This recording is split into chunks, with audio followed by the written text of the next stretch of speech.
Oh man, that's good to hear. I've been communicating with Charles Lloyd a little bit, and I sent him along the excerpt from our first conversation. He was really pleased to see that. That's so cool. Yeah.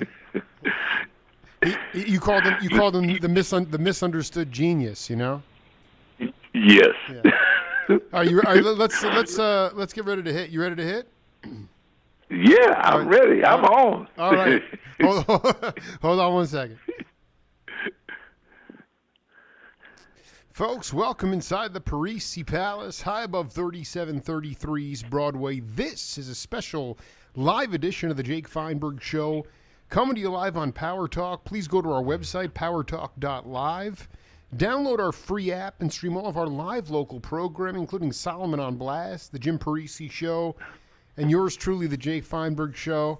Can't thank you enough for making us part of your day today. And it is a day of worship and spirituality today. On my program, I get to welcome back a deeply spiritual person and a person full of love. He's on the right side of the grass today. Clarence McDonald, welcome back to the Jake Feinberg Show. Good morning to you, and I hope all is well. It's actually everything is much better now. Hearing your voice, man. I was wondering if you could talk to the audience, Clarence, about a time that you have in your memory. It could have been on a live tour, but it was a live context, a live setting when you left your physical body. I'll tell you the place that happened most often is when I was playing over at O. Smith's Church, City of Angels. And we would look at each other sometimes and just smile like, well, I guess we took the plane ride again. But it is, and I've had it happen on tour, but because I have PTSD, I'm a little guarded most of the time, even though I'm out and smiling, just the result of life in Vietnam. But at church, it was one of the few places where there was just nothing hostile. So you felt really at ease just letting yourself go and allowing the universe to use you and send messages through you. Because I still feel that music, or really good music, is when you get out of your own way and let the universe use you to send some messages to the people listening. Because there's only two letters that separate music and magic. I mean, did you find that outside of the church context? I mean, could you talk about an experience, on the bandstand when that happened? I've talked to Billy Cobham about it. I've talked to so many guys who were like, maybe it was the end of a tour, they're exhausted, and all of a sudden Billy's like, I literally was watching myself on the side of the stage playing. He was that, it was like, this is really because, there are so many books out there today. There's this guide, there's this curriculum, there's this school. And you know what? When you were growing up, it was all about basically, just hitting it and trying to get to that plane ride. And so I just like to this is what I want to instill with the younger cats, because music is not some formulaic thing that you spoon feed to people and then you go home. It just doesn't work. So if you have anything specific, I'd love to hear it. Oh, I could tell you a few of them. Happens with James Taylor several times, and with Carole King, and with Eddie Harris. Yeah. With Eddie Harris, it was really easy because he was always taking you places musically that you had never been before. And in the same song you may have played with him 2 days before. So those journeys happen, and what they are is when all egos are put aside and the joy of the music is allowed to rule, which is what it should be. But speaking on that, I had an occasion. I made a new friend yesterday. His name is Matt Gibbs, and he's in Nashville. And I was calling him to get some information on sound libraries. And we ended up talking for an hour and a half, just about music in general and about what you were saying about kids being overeducated beyond their means because they've learned the technical end and they're missing the simple part, which is if it ain't grooving, you shouldn't have done it. And Matt is he's an EIS student, which is a whole nother story. Spud Murphy, the equal interval system. But he's also a great guitar player, a great writer, but he's an old soul in a young body. And he says, I have an engineering degree, and he says, but my idea for mixing music is record it right and then just go put it down to two tracks. And it's so amazing because we have more gadgets, we have more inserts, more plug-ins, but it's like it's what you plug into it that's going to make all the difference. I mean, I want to read you this this quote from I don't know if you knew the great drummer Dick Burke, played with Cal Jader and yes, and played with Billie Holiday. He said they used to call me Mr. Adjustable because any situation I would try to play to make that person or the band as a whole sound better. That was my job. I'm the drummer. I'm going to make this band swing. Al McKibben told me, you don't have to have the greatest technique in the world. You don't have to be able to read music like a race driver. Show up on time and play for the musicians you are backing, and you will always work. And, I just want to get this idea, like, it's not about, I mean, I know people want to be proficient on their instrument and maybe to the point of really becoming completely dexterous and all that stuff. But can you talk about personalize it where you needed to find this creative balance between making sure that you were keeping up with your peers technically, but also knowing that technique is not much about it at all. It's really about the groove. I mean, this is what is absolutely paramount, for younger cats. And if you could break that down, that balance in your career, that'd be great. I'd love to. The first thing that happens is if you're coming in to impress your peers, you came in with the wrong thought in mind. What you should be coming to any session, gig, whatever it is to enhance a musical experience. And for those who think that their digital dexterity or whatever you'd like to call it puts them in some position of acknowledgement, once again, they brought the ego in and left the music outside. So, yeah, that's something. And until you really realize what you're doing isn't aiding the music, you won't be able to get any farther, because as long as you think proficiency is important, then you've missed it. I've had occasions where we've gone in to play a session, and after 8 or 10 bars, I took my elbows and just bounced them off the piano keys. And then I said to everybody, okay, I've made the first mistake. Now can we go back and play this and make it feel like something? Because you saw everybody like, oh, God, don't let me be the first one to miss a note.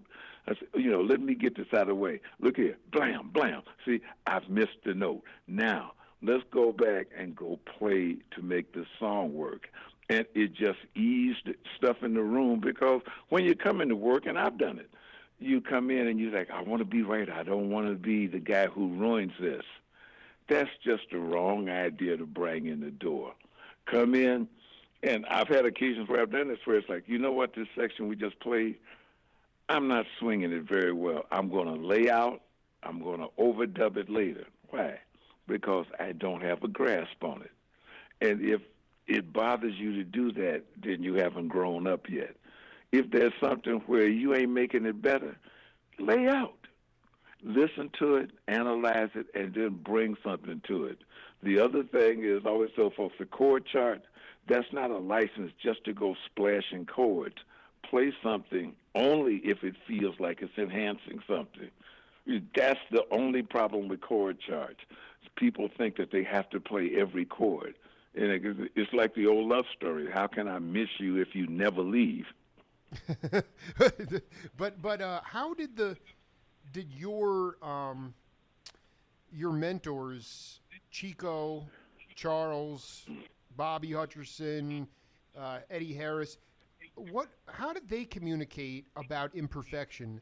I mean, the idea is that, I mean, in some ways, I'd say if I was your age at that time in high school, I mean, I would be petrified if I made a mistake with Master Lloyd or Master Billy Higgins or, I just know that generation.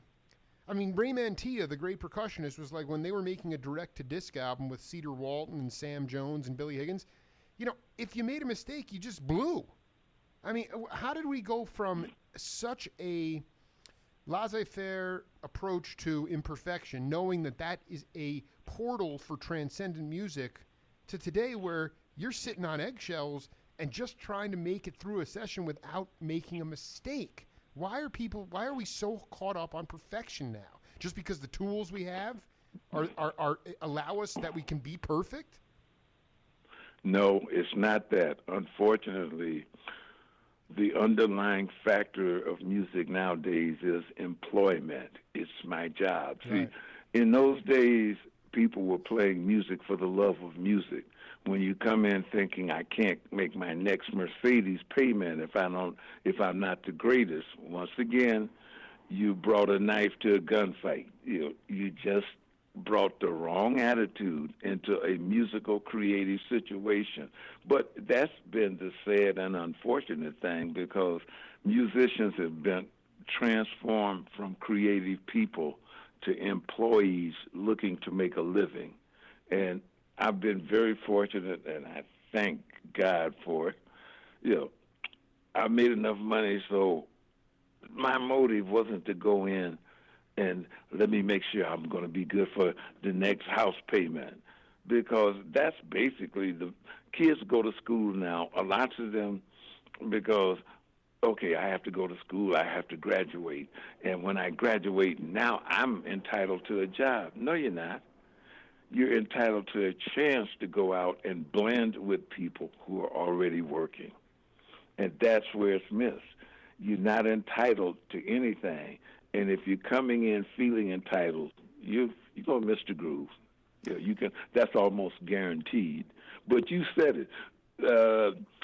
When mistakes were, we always call mistakes passing tones. Why? Because you get to the right note, just keep playing. And you said it. It's the portal. Right. It's like, okay, that took me. And if you're not striving to go farther, if you're playing safe, then you shouldn't be there anyway. I always say, play the chart the way they had it written. And, okay, get a take. Are you happy with that? Is it just the way you wrote it, the way you want to find? Now, let us play it and let us put, you hired these human beings. Let us go in and let us play it. And let us make our mistakes, and I think you'll find out at the end of it, the one with the flaws is going to feel a lot better than the one where we strive to do exactly what you told us to. See, that was the happy medium. Back in those days, you had that option, because I know many a time we did that. It's like playing to a click. Okay, we did it. It's to the click. Are you happy? Yeah. Now turn the click off. Okay, fellas, now let's go play. And I think probably 99 or 100 times out of 100 times, they took the one that didn't have the click. Why? Because the tempos were great, but the feeling was even greater.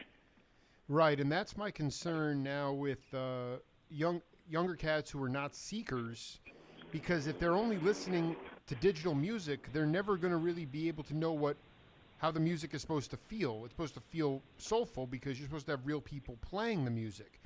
And I just wonder, are there circumstances now, or can you give an example, when you said it before, where you bang your elbows on the piano and kind of try to loosen everybody up.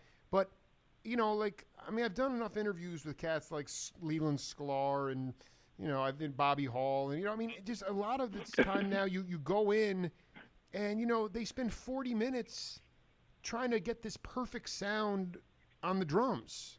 And, to me, it's like the onus is much more on creating some kind of sound that might inspire some kind of pop hit, as opposed to, let's just play music that feels good. Because as you know, Clarence, you've been part of many hit records. The hit records never come when you're trying to make a hit. Like you said, the onus is on survival now because the cost of living is so crushing. So you have to survive. Yep. Okay. So it's about you got to sing. Before, I mean, Henry Franklin, the skipper, he was always like, you got to sing for your supper. But I mean, when it only cost when it only cost you $20 a month to live in an apartment in San Francisco, you could do that. So it's this quandary here that I worry a little bit that in order to really develop new vocabulary and truly authentic music on a larger level, that we need like a total economic and civil and cultural collapse, which would spell real terror for a lot of people. But I don't see us going. I don't see us. The trajectory is not going where I think it should be going. You know. But the good thing about it is it can change in a second. Yeah, I think we've been heading down a wrong road for a substantial amount of time. But I'm listening to the kids. They're looking for simple and feeling again. You know, and I had one of them tell me, he says, I don't know what it is, but I know that this ain't it. And I'm saying, okay, they know, innately, they know when something is right as opposed to proficient, because it's a completely different end result. So what's happening now is they're starting to search for it because they know they're not getting it. You know, it's like when you come out of a restaurant and you're still hungry, it's like, okay, there was nothing new, nurturing in the food there. So I just know that ain't the place. Yeah, you're not going back. It is, because it's like we've got spam in a world where it should have been a world full of ham. They're giving everybody spam, and it ain't working. Well, I mean, the thing is that also, you know, I'll be honest with you. I mean, a couple summers ago, I found James Taylor in the Pocket, that album on vinyl, and there was two things that stuck out to me that made it authentic, and one of them was that it's a concept album for the most part. It's there's two sides. You don't have this small EP where there's one track on each side. So you really groove the album, and then there's this emotional gauntlet that you're running through, and then you're opening the gatefold and you take out the inner sleeve, and there is this picture of 4 dozen cats on the yep. Okay, including yourself, okay, and Durgie and Crosby and Graham Nash and Carly and on and on. Yeah. And I think they cut and pasted like they had like James in a couple of places. Yeah, Red Holloway. No, they cut and pasted Red Holloway in there. Whatever, it didn't matter. The point is you're like, oh my gosh, look at all the human beings that were helpful in collaborating and accompanying James to make this a transcendent album. And so that, to me, it takes a tribe, Clarence. That's yes. I mean, you can search for proficiency versus feel, but I mean, it feels so much better when you got 60 people in your squadron. I mean, was there a point in time when you kind of looked at when you were walking in before the sun came up in the studios in LA, and then walking out and you never saw the sun all day, and you saw sort of this, you said this can't go on forever? Was there ever a point where it was like, I can't believe this has been happening for 5 or 6 years? I mean, it was really remarkable. I could tell you personally, because I managed to overdo it. I was working an average of 5 sessions a day, and it got so bad I had taken a hotel room in Hollywood because I was too tired at night to drive back to where I lived in Windsor Hills. And it's only like, 13, 14 miles. In LA, that can be a healthy commute, though. Yeah, but back in those days, it wasn't so bad. Sure. Yeah. No, I mean, it's amazing. You were exhausted. No, and what happened is one day I walked out of the sound factory, and I think it was Don Peake, a guitar player, friend of mine who also used to play with Ray Charles. And I came out, my knee was aching, and I was just disoriented, didn't remember where my car was. And I sat down on the curb. I said, man, I just don't feel good. He says, you got to get, he says, I got a friend of mine in Beverly Hills, the doctor. Let me take you to him now. And he did. And it was so funny because after he checked me out, he says, you're suffering from malnutrition and exhaustion. And now it was so hilarious because this is a Beverly Hills doctor. And he says, I'm going to come by your place to make sure you don't go out and work. I mean, and he was also a songwriter. So I said, well, I tell you what, we can get a chance to work on some songs together, you know. But that's when I realized it's like, it was too much of a good thing will kill you. So what I did was I doubled my price and cut my work in half. But it was beyond magic. At one point, like I said, I was doing 3 records at once. I was putting horns and strings on the Memphis Horns at it was Hollywood Sound, the Sound Factory, and I can't remember the other one that was on the corner. But a 2-block span. I was recording with James Taylor, mixing with Maurice White on the Emotions album, and doing horns and strings on the Memphis Horns album. Oh. And this was simultaneously.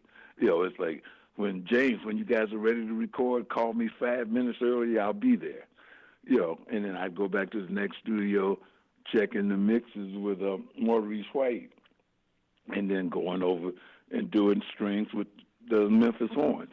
It was beyond magic. You would walk out of a Barbra Streisand session into a Joni Mitchell session, into a Lonnie Hall session, all between studios A, B, and C and A&M Records. So, yeah, it was beyond magic. I mean, there was a spirit in the air, and it was so uplifting because everybody helped everybody. Nobody was, well, I got to make sure, I got to get this gig. If you had enough work, it was, hey, man, why don't you get this guy? He can do it. I had an occasion to tell there was a young piano player who had played on something, and the people were saying, well, will you play on it? I said, I don't know how to say this to you, but what he did is fine. I couldn't do anything better. And the little kid looked like he wanted to cry because he played his heart out, but they were so busy thinking, oh, you're the name. I am the name. But it's the music. He did. I can't see anything I could do better than what he just did. Enjoy it.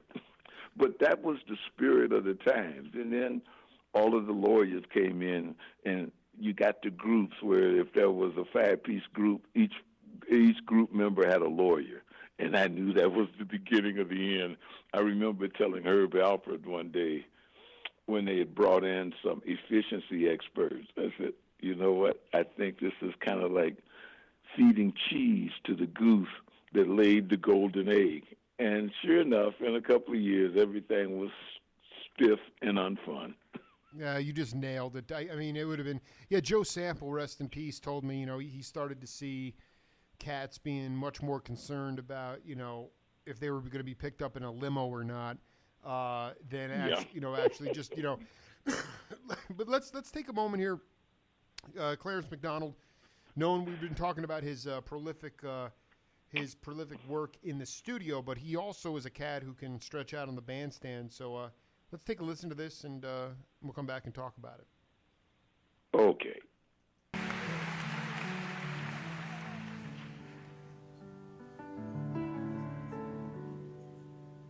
So far away, doesn't anybody stay in one place anymore?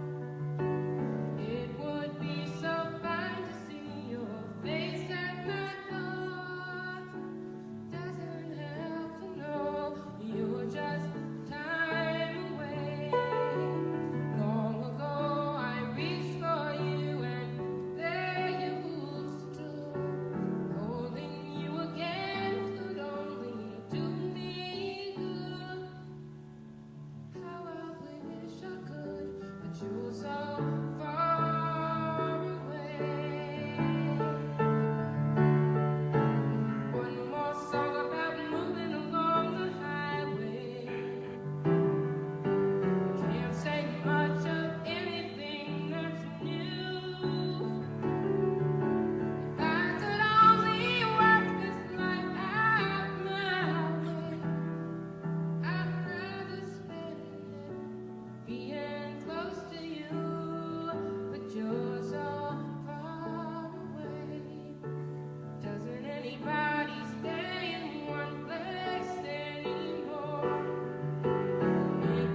stop this right now because I'm a little bit concerned that those were that was an acoustic piano. That was her playing, right?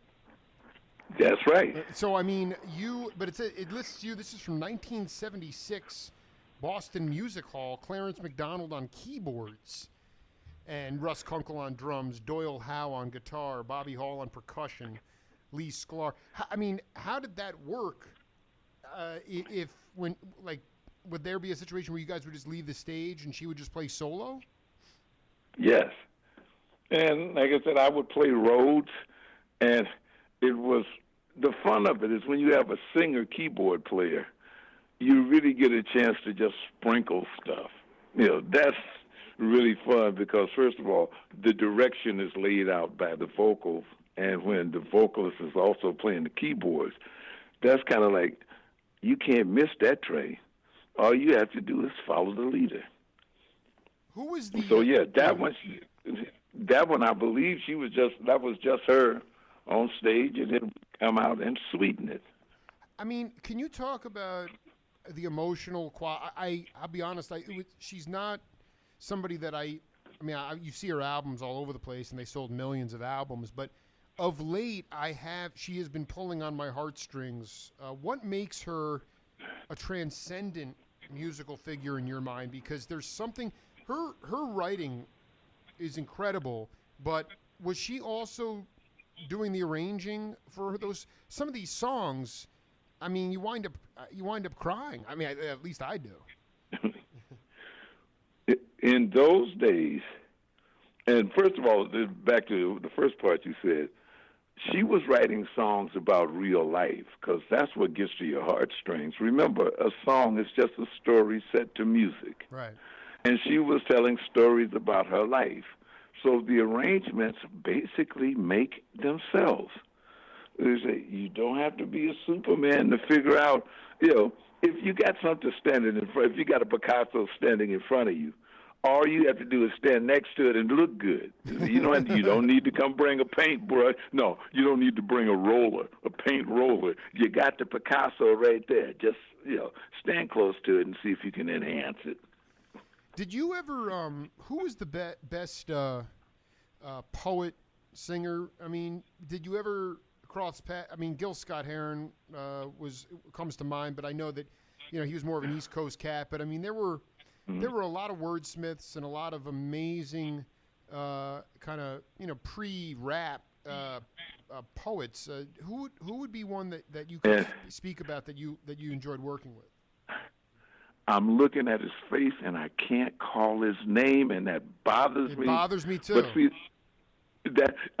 that's, oh, my God. All right. I worked with him.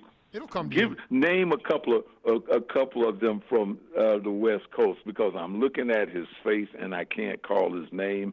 I remember I remember the street his girlfriend lived on. Oscar Brown Jr. Oscar Brown. I did it. Okay, so and you know what? I'm glad you remembered. So I mean, take us, because I interviewed some percussionists who used to play with him in New York City, and it was really more of a, he might have a conga player and a piano player, but can you take us through the sort of improvisational setting that you'd be in that live context, and how he brought. I mean, he used to tell Ben Vereen, the great actor, he's like Ben said, I want to take acting lessons from you. And so Oscar Brown's like, yeah, okay, come over to my house, no problem. And so Ben shows up, and he's like, here's a broom, sweep the floor.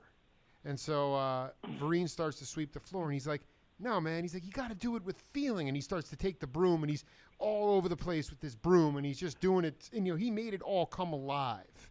And he just is the type of personality that is sorely lacking in today's entertainment world. And, can you talk about his improvisational style when you collaborated with him? Oh, Oscar Brown Jr., Judy Pace, that was her name. That was his girlfriend. Oscar Brown Jr., and you just said it. It's not about going out and doing something. Animate it. Make people understand that it's not sweeping the floor. This is just another experience, and the floor and the broom are part of what's being brought to the act that's known as life. And with him, the fun was You never knew what tempo. You never knew exactly where he was going to start anything from. But he made it clear. He gave you the path. All you had to do was be smart enough to walk down it.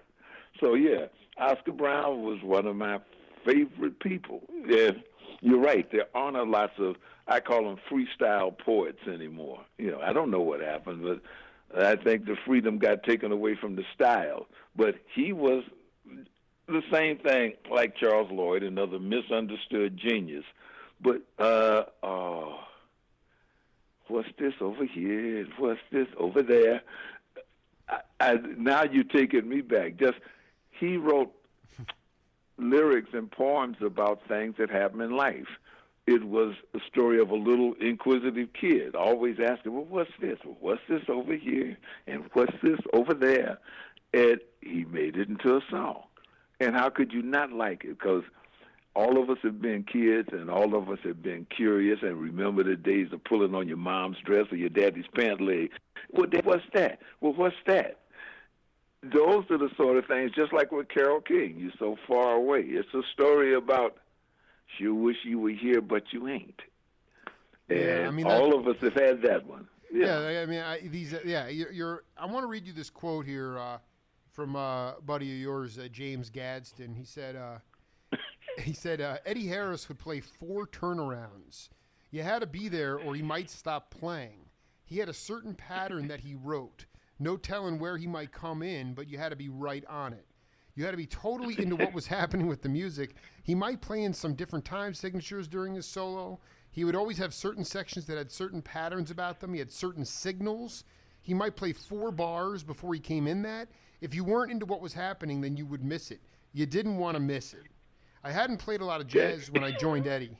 All the other guys had played a lot of jazz, so I had a lot of catching up to do. You couldn't be looking out in the audience, looking at the pretty girls around the stage. There was, because you'd be left behind. I mean, was it just the unpredictability of Eddie Harris that put you on that plane, that transcendent plane, or was it just getting into a burning groove and then all of a sudden you're out of, you've lost track of tick-tock time? Well, I'll put to you like this. First of all, big love to James Gadsden. That is one of my longtime and dear friends. I love him. Always will be. I love him. But, by the way, with Eddie Harris, did you ever hear him play piano? He was a world-class pianist, along with doing his saxophone, with the trumpet mouthpiece, and doing electrified Eddie Harris. He had some books out, Eddie Harris Interpolation and a few other things, which I got and studied. Eddie was a student of music and a student of the cycle of fifths. And he could take you some places that your mind hadn't been to before. So, yeah, he was right. If you wasn't watching Eddie, he would make a left turn and you'd run into the wall. you better keep your eyes on Eddie, because there is.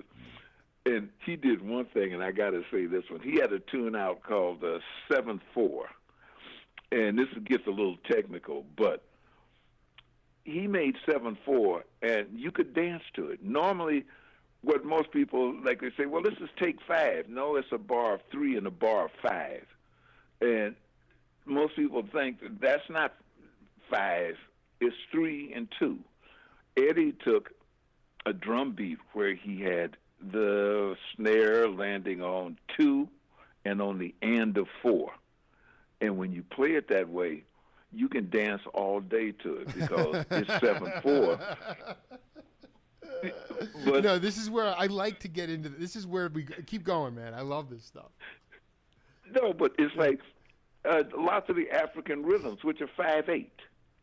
Because it's just you find the eighth notes and how many of them you want to use. 5/8, 7/8, 7/4.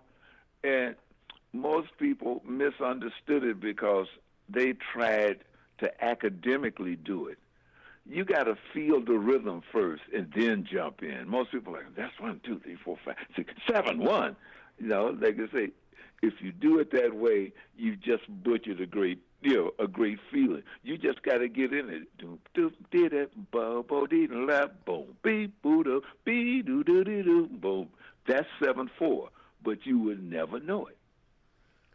So, Oh, wow. No, I mean Eddie. this goes back. I mean, is it? I mean, it's ultimately you have to be able to have those experiences, though. I mean, you have to be able to play live with these people. Otherwise, it does come down like the equivalent of a low post player in the basketball game, who's just who's practicing their footwork over and over on a spin move to the basket. But ultimately they have 82 games a year to work that stuff out. And so Yep. and now people have been left, like my generation and younger, to say, okay, well, we can transcribe that, but it never is. Oh, that hurt. Yeah, I gotta. Yeah, go ahead. Can you hear?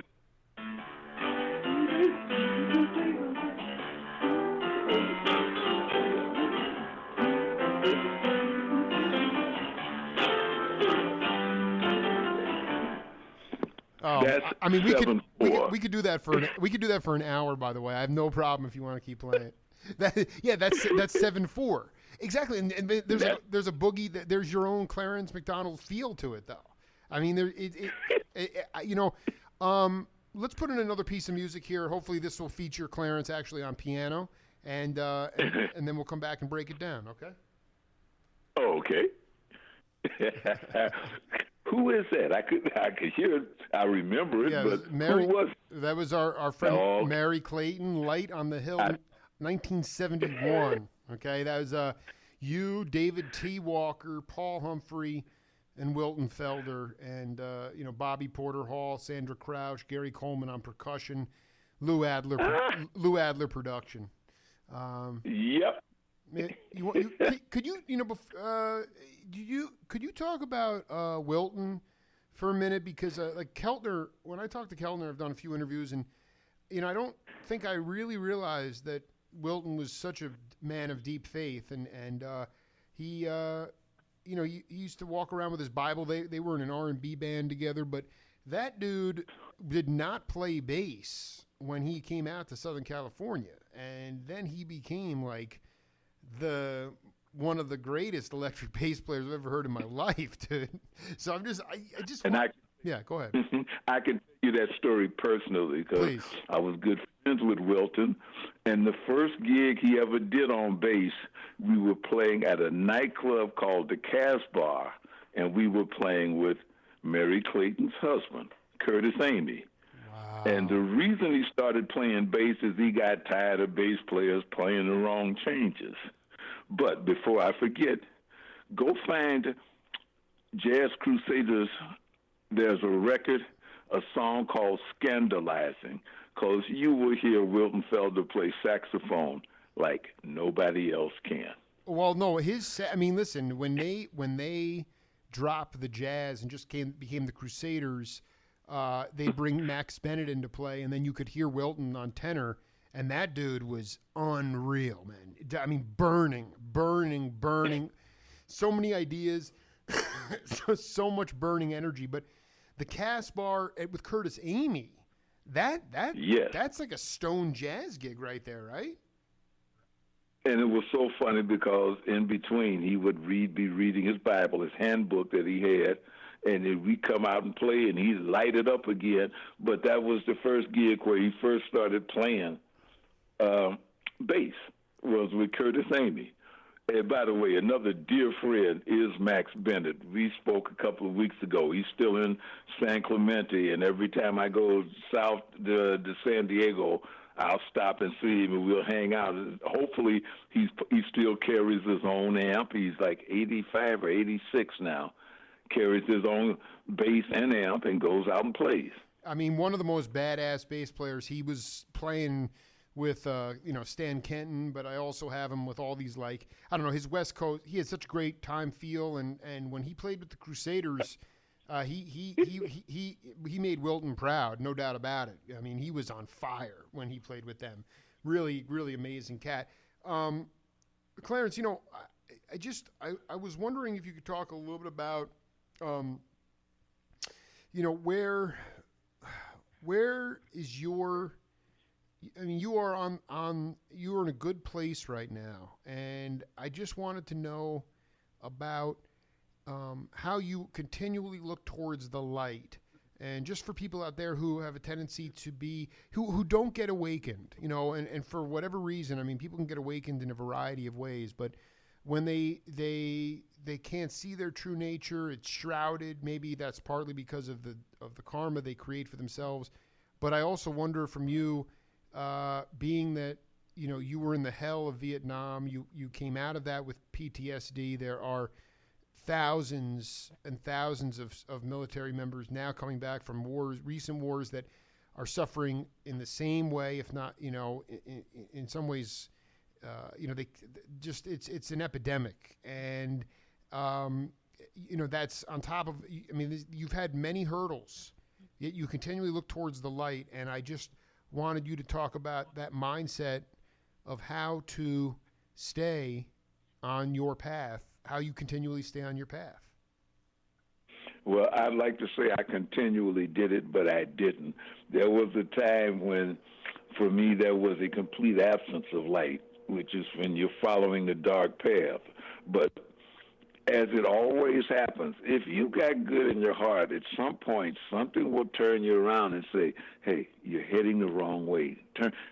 First thing is turn around from the path you're going, and now start heading back the other way. And at some point, you'll get to the fork in the road. And like, who was it said? Yogi Berra said, well, if you come to a fork in the road, take it. No. My going back to OC's church was the turning point in my life. I had gotten reasonably ugly, but I mean, it's just because war does some stuff to you that I hope nobody ever has to experience. And it's easy to slip into war brain. I mean, it's easier than you ever wanted to know. And for a while, I didn't. Well, see, at the time, I didn't know I had PTSD. Right. The way I found out is I was going to the VA to get. I had some medical problems, and I was trying to get some records straight.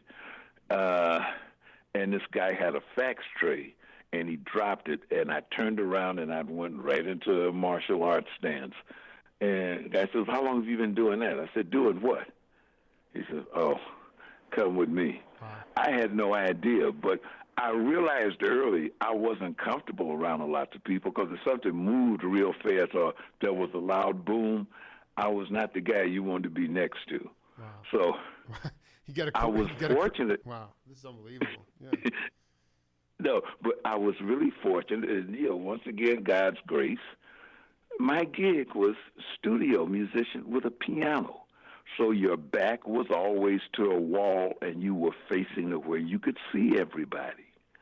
I couldn't have had it was like a job that was tailor-made for me because that was the only place where I was truly comfortable. When I was out, and even on the road, I'm a fun, affable guy, but I'm always watching my back. And when I go into a hotel room, I put a chair by the door so if somebody's deciding to come in, it's okay. I don't mind you coming in, but you're not going to leave. So I did a lot. I did a lot. I did a lot of things quietly that people never saw. I never sat with my back to a window. I always had my back to a wall. And I did all of this stuff, and I had done it so long, it had become routine. But after I found out that I had PTSD, I talked to the head psychologist over in Westwood at the VA, and he says, oh, you got this really bad. I was fortunate. I found a psychiatrist who, he was Burmese, so he looked like the people I automatically triggered wrong. Right. And he had been treating all of the women from Cambodia who had really gotten scarred. I mean, because there was a lots of very ugly stuff that went on over there. And I was with him for 5 years, and it was so amazing because I didn't know this because everything was routine to me. And my routines were not what real life was supposed to be. And I brought my wife with me after the third meeting with him, and she started telling him stuff, and he smiled. He says, a lot of what you're saying, I wanted to say to him, but I thought he'd kill me. And I'm looking at it like, and then finally I got it. What was routine for me was probably hideous for 90% of the world. But I worked with this guy for 5 years, and I can't thank him enough. His name was Dr. Desmond Choing, and he was over in San Marino. And like he said, you're never going to change, but you can change how you mask what it is that first comes to your mind. And that's what it's been for me. Like I said, I'm probably, if you knew what I thought about before I opened my mouth, you'd run. But that's what I had to learn is, okay, you go through your checklist, but before you say anything or do anything, finish the checklist and then try to go back to the human side. Because my checklist, even when I was coming into a room, whenever I came in, the first thing I was looking at, how do I get out of here if a problem starts, and how many people do I have to hurt to get out of here and leave? I would always park my car maybe a block and a half from wherever I was going, even at the studio, because if something happened, I had a chance to run. And most people get hurt because they park their cars close to wherever something is happening. And those are the people who get hurt because they're trying to get in their car. You better make sure you can put enough distance between you and danger if you can't eliminate it. So like I said, I could give you a whole scenario on that. But what happened was I went over to a church because a friend of mine asked me to. They were having, the musicians and the choir weren't getting along. And like I said, I'm a street guy, so it's easy. It's like, okay, this was trying to have an affair with this one. This one's gay. This one is this is that. Now, you got it? I'm gone. As it turned out, Tony Lewis, who was Smokey Robinson's musical director, said, Mac, we haven't seen you in years. He says, man, the next 2 weeks the piano player's gone, so why don't you come and play? I said, man, I don't know any church songs anymore because I hadn't been playing. He says, but we got music, and I know you read anything. So it's kind of like, oh, I think I just got had. And I was literally afraid because I hadn't been in a church in so long. And the next Sunday I came, got out of my car, started walking to the church, and I realized, oh, you're not going to church with a gun. Turned around, went back, put it in my glove compartment, went in.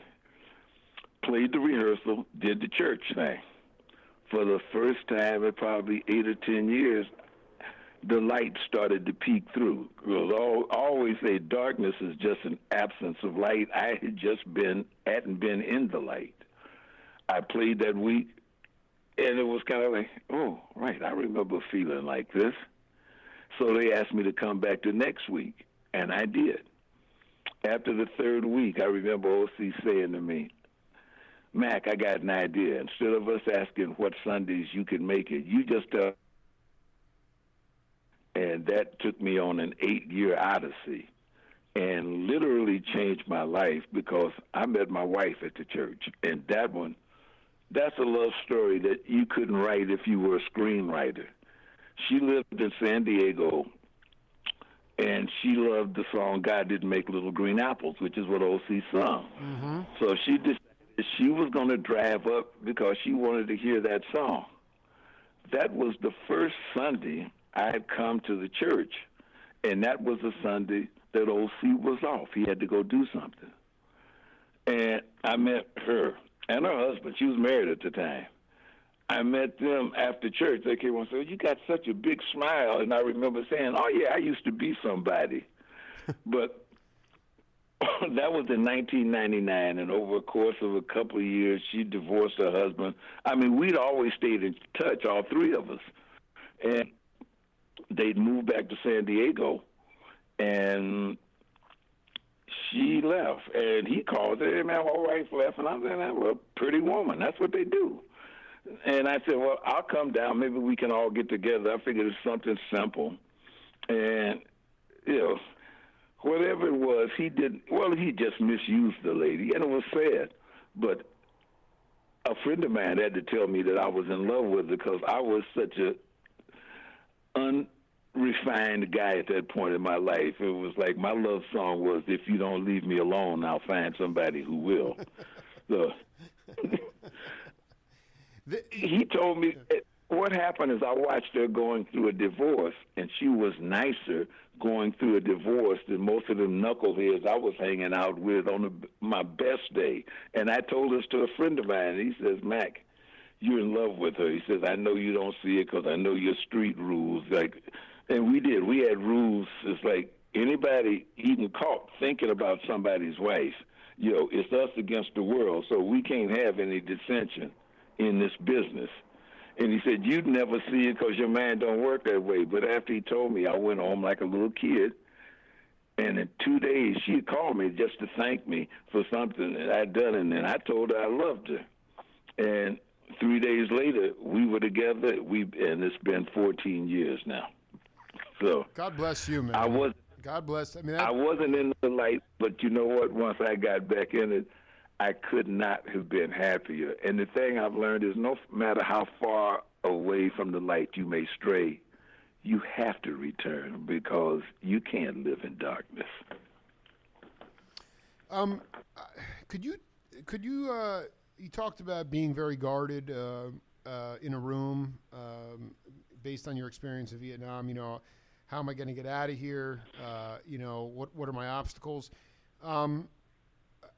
Could you talk about an experience that in war, in combat, where it made you have war brain? Oh, I can give you, and I usually don't talk about this because it takes me back to a place I don't like to go, but I can tell you this very simply and easy. Go ahead. We were stationed in Cu Chi, which is about 60 miles from Saigon. And you can look it up, the tunnels of Cu Chi. We were getting killed every night, and we couldn't figure out why. One night we shot some Viet Cong, and they weren't dead, but they were crawling. We said, "Hey, don't kill them. Let's go see what they're trying to get to," because they all headed the same way. As it turned out, our base camp, there was a cemetery in the base camp. Their base camp was directly under ours. All of the headstones in that cemetery moved. They would come out at night and throw satchel charges and kill up a bunch of us and go disappear. Their base camp, they had hospitals, schools, everything, and it was directly under ours. So every day, you were always on guard. And we had one time in particular, we saw this guy, and he's just walking, and it just looked funny. Finally, we realized this guy is counting off. He's counting off clicks to different positions in the base camp. And we watched him, and then, unfortunately, as he was leaving the base camp, I guess he didn't see, but a Jeep ran over him. But it was like, this was our barber. This was the guy you'd see there. And let me say it like this. We were in their country. Right. We weren't invited. Yes. So I got no animosity about those people. And actually, I had a young kid who adopted me because I was the king of Saigon for a while. But every time I came to town, it was me and him. I guess his parents had gotten killed. And this lady I knew there. So whenever I came to Saigon, it was me and him, and we just go all over town. I loved the people there. I disliked what we were doing there. And that's the other thing. I think you stay alive on God's grace and the fact that if you're not looking to try to hurt somebody, hurt will stay away from you. And I knew some guys, and I looked at them. We call it the kind of guys that bullets follow. You could look at him, and you could tell he's going to be dead within 2 or 3 days. Stay away from him. And sure enough, it happened.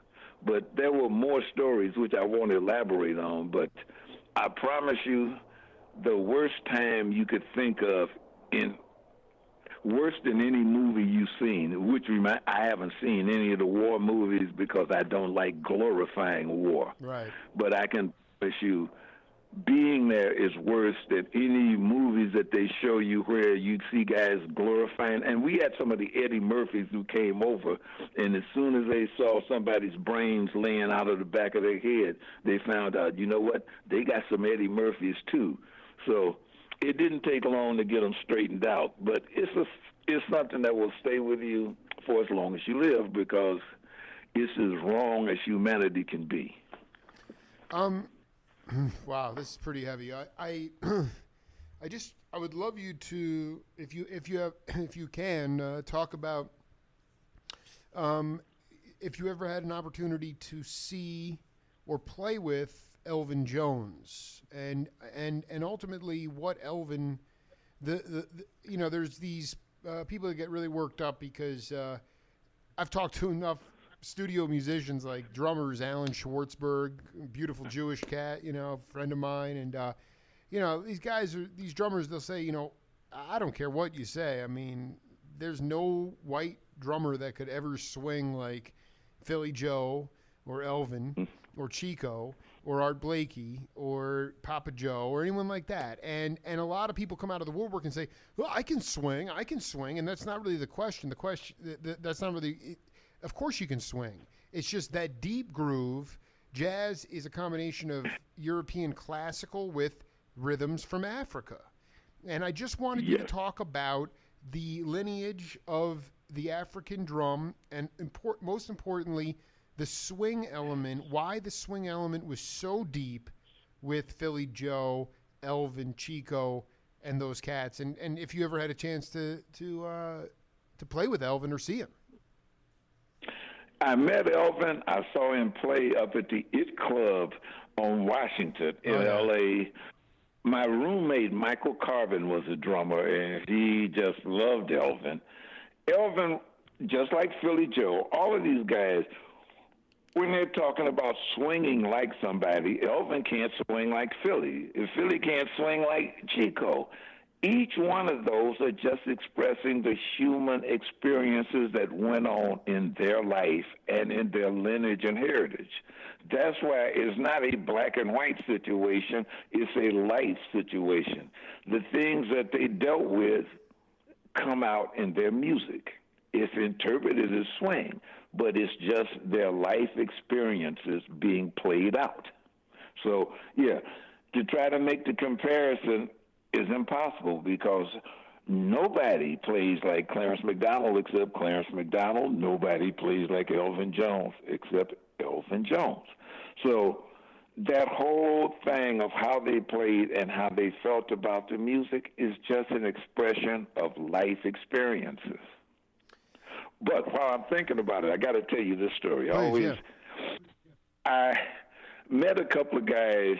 I got a breath controller because I realized just playing keyboards, you just hit, it's percussion. It's up, it's on, it's off, it's on, it's off. Now when you can play with a breath controller, you got expression, you got volume, you got timbre. So I've been looking online, and I found it's called a Hornberg HB1, and it was like almost $1,000, and they had some for like $150, $200. But I went to the site and I looked at it, and I looked at the videos that they did, and the thing that got me, Mick Baumeister and Martin, I don't know Martin's last name, two guys developed this, but I watched them, and the passion that they had in presenting it, I said, you know what, this is what I like again, where people are passionate about what they make, about what they play. And I actually called the guy, and it was so amazing because now we're famous friends. He says, I said, I'm thinking about buying your product. And I just was impressed by it, how you guys were so passionate about it. And I did buy it. And when I called him back, he says, take it off. I want to show you how to set it up correctly right from the beginning. He spent an hour and a half with me, and that's not customer service. That's just enthusiasm about a product. And that's what I'm looking to see, again, happening on every level. We got all the technology and all of this stuff. Where's the heart? We got to get back to the heart. That's my story. No, well, I mean, no, I also, before we wrap up, I mean, I talked to Bertha Hope, who was Elmo's wife, and she was at LA City College in the late 50s, and had a chance to hang with Dolphy and Elmo and watch these guys in a room, how they planned their time, how they communicated with each other, how they built a song, how they arranged a song. But I want to just talk to you about, in your mind, being a piano player, part of it is also, like you said, it's kind of inspiring. You say things could change in a heartbeat, in a minute. And part of that is because of people. And the cats I want to talk to you about, and you don't have to break them all down specifically, but it seems to me that while Dizzy and Bird get a lot of attention because of their personalities, and obviously they were just stone geniuses on top of that, the three cats that I think probably they don't fly below the radar, but they had the biggest impact on modern music was Bud Powell, Thelonious Monk, and Elmo Hope. And I just wanted you to talk about the impact that those guys had on the formation of modern music. Some people call it bebop, whatever it is. What's your take on that? Well, for me, I listened to all of it and all of them, and they are part of a bigger nucleus.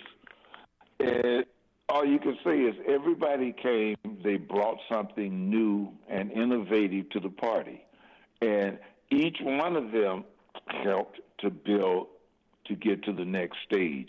Because Barry Harris for me, and I'm studying one of his books now. Right. Barry Harris for me was just such an amazing guy. And then there's so many amazing guys, I can't even start to try to quantify any of it. All I can say is all of these were lots of parts that have made the slum, which is now modern jazz.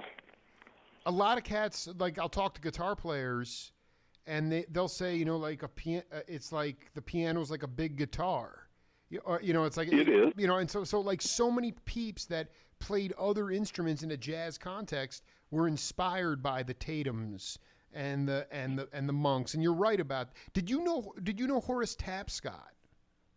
Yeah. Can you talk now? What was his significance to the community as well? Because it was like, I don't know.